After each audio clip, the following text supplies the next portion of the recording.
You will not have a united India if you have not a good all-India service which has the independence to speak out of its mind. Statement made by Sardar Vallabhbhai Patel on 10th October 1949 in the Constituent Assembly. This perhaps is the vision and ethos of this premier national IAS Academy. And since its inception, it has been moving on from strength to produce the responsive civil servants who have the capacity to speak out of their mind and hence contribute in a big way in nation build. That has to be changed. That bureaucracy, the larger chunk of it is corrupt. But you guys, the bureaucrats in making, you're well aware of that. So your job and the list of challenges is cut out for you. Yes, exactly. And also, just coming back to that perception angle, a large reason many of the good works of the bureaucrats doesn't come into the media is because we're supposed to be politically neutral. Okay. And also when we hear of corruption and scam, those are the exceptional cases which come out. Because they're like good people in society, they're always good bureaucrats, bad bureaucrats. It was pretty clear the training in the academy has given all of them a sense of direction, a purpose and definitely a broad-based agenda as and when they assume the charge as civil servants. And the purpose is to bridge the gap between Aam Aadmi and government, and the way to do is building capacity through education.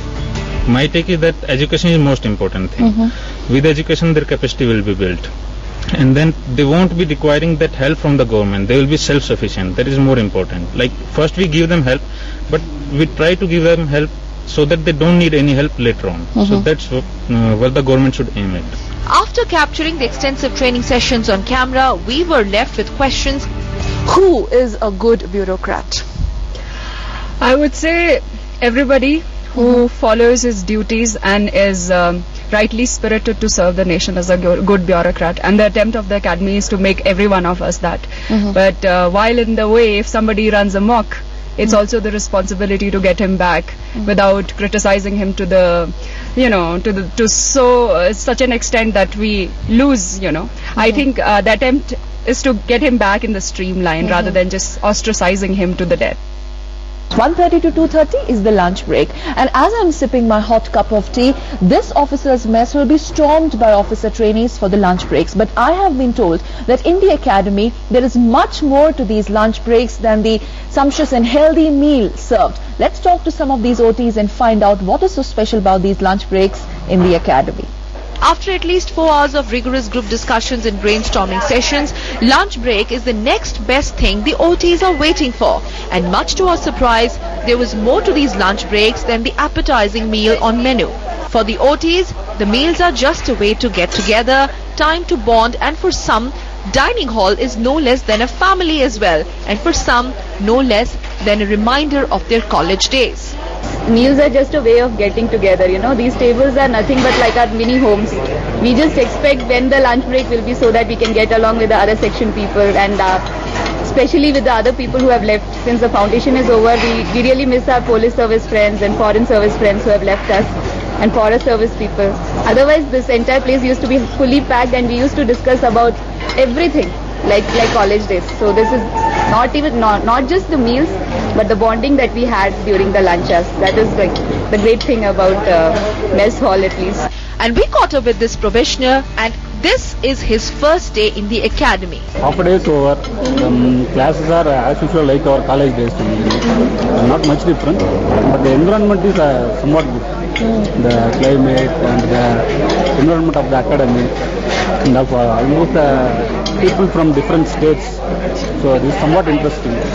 And then there are others who, despite of pre-lunch heavy group discussions, are already charged up and looking forward to the post-lunch discourses as well.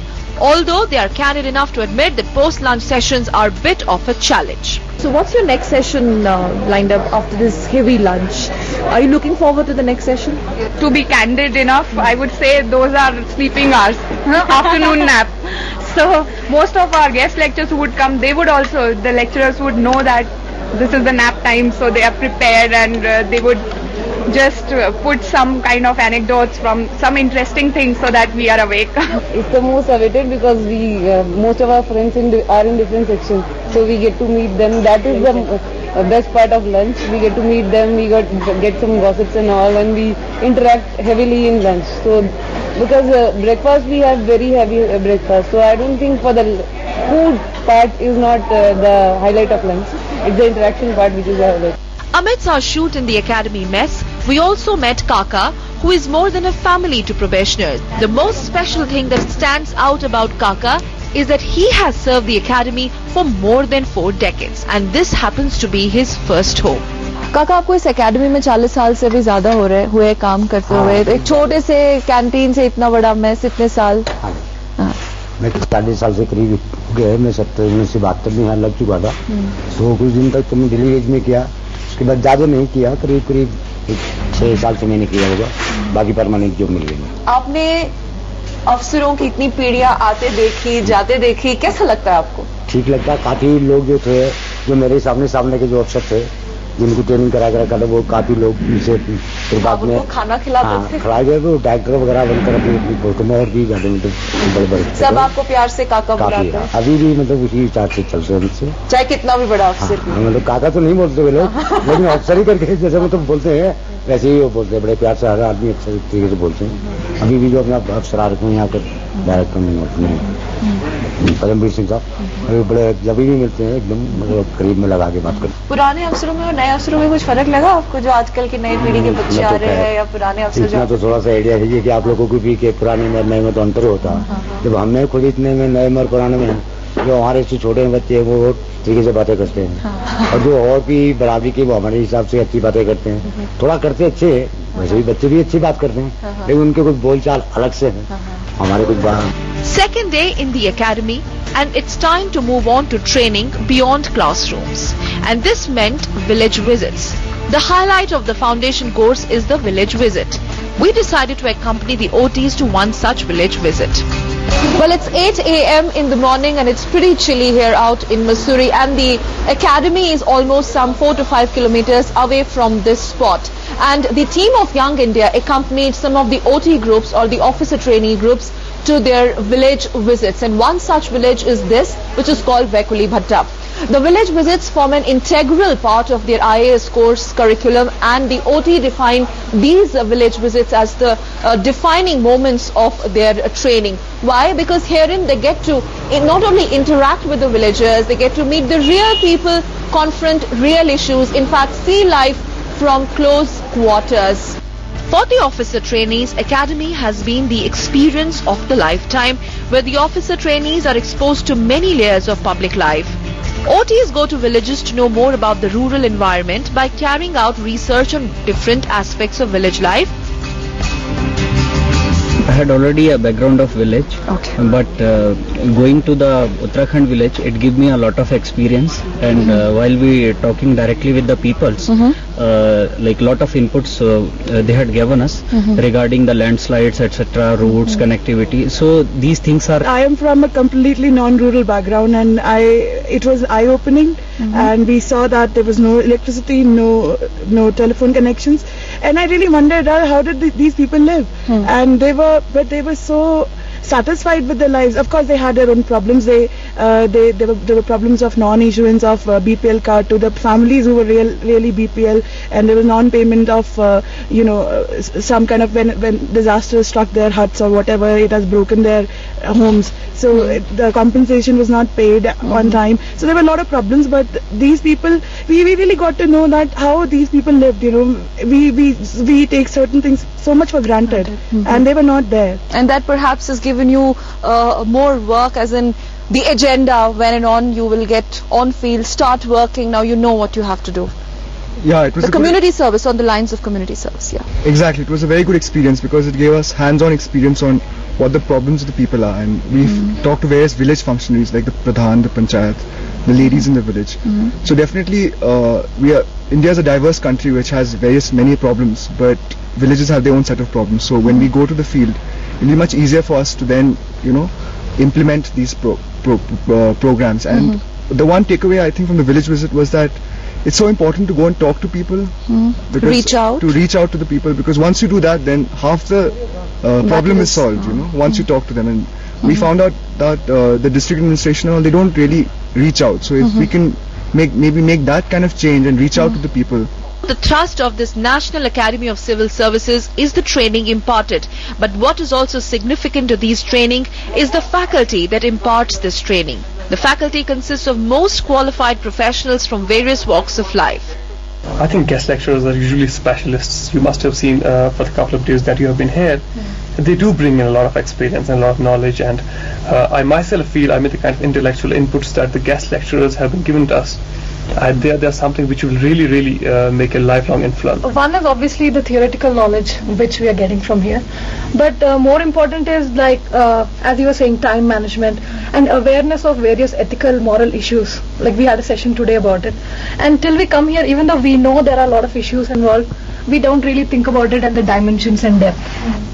And then the fact that they expose you to so many things in such a short period of time, you learn so many new things about yourself, things you didn't know you were capable of. But like a lot of people, I think because of various activities, have taken up new hobbies, and all these will be useful. What goes behind these four walls of the conference room goes in a long way in shaping the psyche of the next generation of bureaucrats. Beyond books and academics, that's what they are compelled to think beyond obvious. Their role in Samaj, the society, the nation and the constitution, and amidst all this, the bigger role assumed by the civil services. What will happen to the Lok Sabha if this constitution collapses? It won't be relevant at all. It won't exist at all. Now I want to tell you that the judiciary, judges give me the same answer that you give. Sir, if the constitution collapses, we have to find a way to continue to administer the courts and the government as best as we can, guided by our individual constitution. But when I ask them, what will happen to the Lok Sabha? They give me the same answer, sir, it will cease to exist. Now I want an answer from the judges and civil servants of this country that if this constitution collapses, you will perish with this constitution. Like the Lok Sabha, you will not exist after that. Unless you understand that your lifeblood comes from this constitution, like the Lok Sabha. And without this constitution, you will not exist. You cannot function. This constitution cannot be saved. There are sometimes costs to pay. It is not, if there was no cost to pay, why are we discussing? Then everybody might as well, in the off chance that there is God and in the off chance that there is heaven, you might as well be ethical if there is no cost to pay. But it's because there is a cost to pay that it becomes an important debate. And you also then have to, one thing is cost, negative. You want to be ethical, but people are pressurizing you to be unethical. You are being threatened, your chief minister is unhappy with you, your chief secretary, that's one part of it. But you are also foregoing benefits. And for them, these were the core lessons in morality, their guiding force for the lifetime. The probationers are also exposed to adverse conditions. One of the prime objectives of our learning while in the academy is esprit de corps, and that is best fostered by trekking.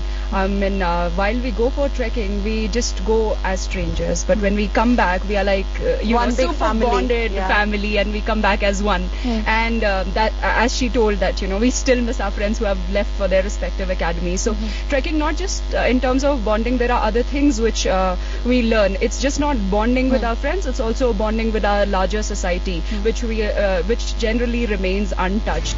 Various treks are organized to test their physical fitness and mental toughness. When we together went, initially we had some inhibitions, because it was in the first month of our foundation course itself. But when we reached, slowly we started realizing their nature and really understanding each other. So, and the group dynamics was really very good.